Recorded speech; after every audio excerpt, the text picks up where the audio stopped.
మనం ఎందుకోసం పుట్టామో దేవుడే చెబుతున్నాడండి.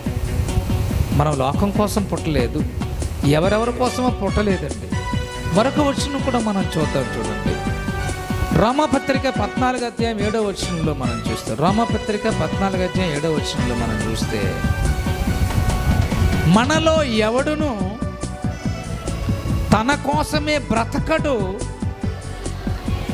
ఎవడు తన కోసమే చనిపోడు. మనము బ్రతికినను ప్రభువు కోసమే బ్రతుకుచున్నాము, చనిపోయినను ప్రభువు కోసమే చనిపోతున్నాం. ఎవరిలో ఉందండి కమిట్మెంట్? గుడిలోకి వెళ్ళి పాటలు పాడతారు, మోకాళ్ళు వేస్తారు, కన్నీటి ప్రార్థన చేస్తారు, చాలా ఉజ్జీవంగా ఉంటారు. ఆ 1-2 గంటలే. గుడి నుంచి బయటకు వచ్చిన తర్వాత నువ్వు ఎవరి కోసం బ్రతుకుతున్నావు? దేనికోసం నీ ఆరాటం? దేనికోసం నీ తాపత్రయం? అవసరాలకే దేవుడు నమ్మాం తప్ప ఆ దేవుడు మన తండ్రి అని, ఆ తండ్రి ఇష్టాన్ని భూమి మీద నెరవేర్చాలని ఎవరికి తెలుసండి? కాబట్టి దేవుని పిల్లలారా, మనుషులందరూ అజ్ఞానులుగానే బ్రతుకుతున్నారు. క్రైస్తవులు కూడా అజ్ఞానులుగానే మారిపోయారండి.